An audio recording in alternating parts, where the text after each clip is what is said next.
Party కూటమి ప్రభుత్వం వాళ్ళు ఇచ్చినటువంటి హామీలు సూపర్ 6 కానీ 143 హామీలు కానీ ఒక్కటి కూడా నెరవేర్చకుండా వాళ్ళు ఏదైతే ప్రజలకు పచ్చి మోసం చేస్తూ నేను పవన్ కళ్యాణ్ ఇద్దరము సంతకాలు పెట్టి ఇస్తున్నాము, ఈ బాండ్లు మాదే బాధ్యత అని బాండ్లు ఇవ్వటం ఒకటి, సాక్షాత్తు చంద్రబాబు నాయుడు గారే సంతకం పెట్టి మేము అధికారంలోకి వస్తే మీకు రాబోయేటువంటి మేలు ఇది, సంవత్సరానికి తల్లికి వందనం కావచ్చును, ఆడబిడ్డ నిధి కావచ్చును, రైతు భరోసా కావచ్చును, యువతకు ఇచ్చేటువంటి 3000 రూపాయలు కావచ్చును, ప్రతి బీసీ మహిళా ఎస్సీలకు ఇచ్చేటువంటి 1500 రూపాయలు 50 ఏళ్ళు నిండినటువంటి ప్రతి ఒక్కరికి కావచ్చును, ప్రతి ఆడబిడ్డకు 19 సంవత్సరాల నుంచి 50 ఏళ్ల వరకు ప్రతి వారికి 1500 రూపాయలు ఇస్తాము అని చెప్పినటువంటి మాటలు కావచ్చును, ప్రతి ఒక్కరికి కూడా ఆ వర్గము ఈ వర్గము అనే కాదు, ఆయన ఇచ్చినటువంటి మేనిఫెస్టోలో ఆయన హయాంలో 2003 సంవత్సరంలో కూలదోసినటువంటి 1000 కాళ్ల మంటపాన్ని కూడా పునర్నిర్మిస్తాము అని, అదేదో మనం కూలగొట్టినట్టుగా ఆయన దాన్ని పునర్నిర్మించేటట్టుగా ఆ హామీలలో అది కూడా ఒకటి. మన తిరుపతి మన స్వామి 1000 కాళ్ల మంటపాన్ని పునర్నిర్మిస్తాను అని ఇలా వందల హామీలు ఇచ్చి ఆ హామీలు నెరవేర్చని కారణంగా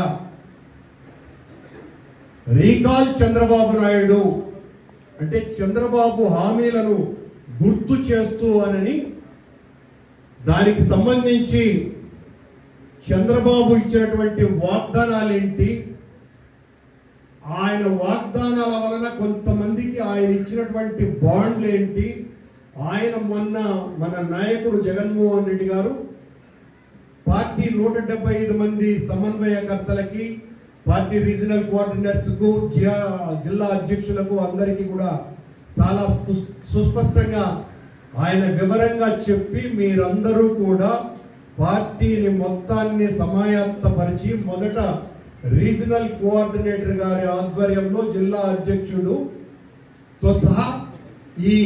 కార్యక్రమాన్ని ఆవిష్కరింపజేసి ఆ తరువాత మీ నియోజకవర్గాలలో ప్రతి నియోజకవర్గంలోనూ జిల్లా అధ్యక్షుడి సమక్షంలో ఒక సమావేశాన్ని నిర్వహించటము, అప్పుడు మళ్ళీ ఈ కార్యక్రమాన్ని ఆ నియోజకవర్గంలో ఉన్నటువంటి నాయకులందరితో కలిపి మీటింగ్ పెట్టడం, ఆ తర్వాత మండల సమావేశము, ఆ తర్వాత గ్రామ సమావేశం, ఇలా సమావేశాలు పెట్టిన తర్వాత ప్రతి ఇంటికి మనము వెళ్ళి చంద్రబాబు నాయుడు చేసినటువంటి మోసం ఏంది, ఆయనదో ఈ ఇంటికి మీకు 5 లక్షల రూపాయలు వస్తాయి అని, మీ ఇంటికి 6 లక్షల రూపాయలు వస్తాయని ఆయన చెప్పినటువంటి మోసాన్ని గుర్తు చేసేటువంటి కార్యక్రమం చాలా ఘనంగా చెయ్యాలని మన నాయకుడు మనకందరికీ కూడా గట్టిగా ఆదేశించడం జరిగింది. జిల్లాలో మనం మొదటిసారిగా రామచంద్రారెడ్డి గారు రీజనల్ కోఆర్డినేటర్ గారి ఆధ్వర్యంలో ఈ కార్యక్రమాన్ని నిర్వహిస్తున్నాం. దీన్ని ఏ ఒక్క సమన్వయకర్త, ఏ ఒక్క నియోజకవర్గంలో ఉన్నటువంటి ఏ నాయకుడు కూడా దీన్ని అలక్ష్యం చేయడానికి వీలే లేదని,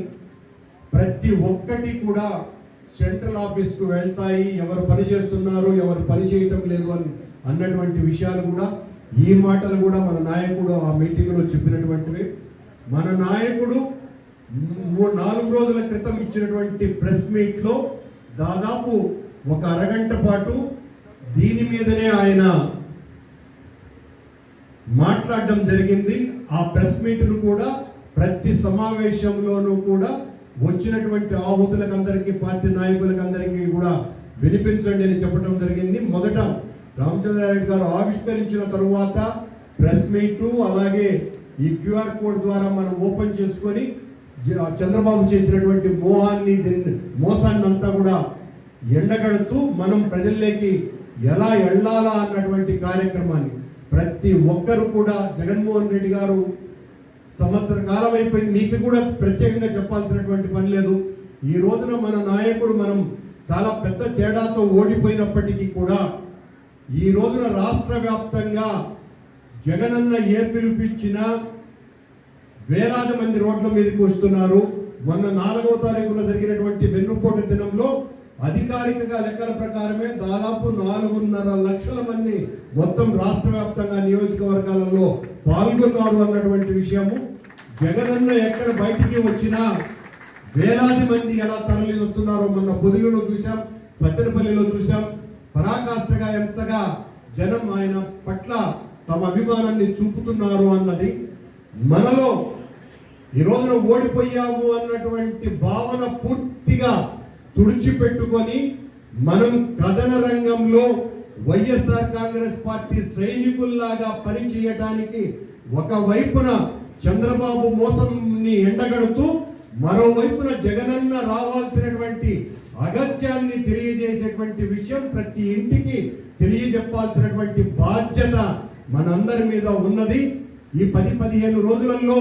నిత్యము ఈ కార్యక్రమాలు అన్ని నియోజకవర్గాలలో ఎక్కడో ఒక చోట జరుగుతూ ఉంటాయి. ఆ తర్వాత నేరుగా మొత్తం ప్రతి ఇంటికి వెళ్ళేటువంటి కార్యక్రమం కూడా ఇందులో భాగమే. కనుక జిల్లాకు సంబంధించినటువంటి నాయకులైనటువంటి మీకందరికీ కూడా నియోజకవర్గ సమన్వయకర్తలతో సహా మనమందరం కూడా జగనన్న మనుషులంగా, జగనన్న సైనికులంగా, దెబ్బతిన్న పులులలాగా అందరము దెబ్బతిన్నటువంటి వాళ్ళమే. కనుక మన కసి, మన క్రోధం, మన కోపం, ప్రజలకు చేసినటువంటి చంద్రబాబు ద్రోహం, ఇవన్నీ కూడా నిత్యము మన మనసులో స్మరణ చేస్తూ మనమందరం కూడా ప్రజల దగ్గరికి వెళ్దామని మీకందరికీ కూడా సవినీయంగా తెలియజేసుకుంటూ రామచంద్రారెడ్డి గారిని దీన్ని ప్రారంభించవలసిందిగా కోరుతున్నాం.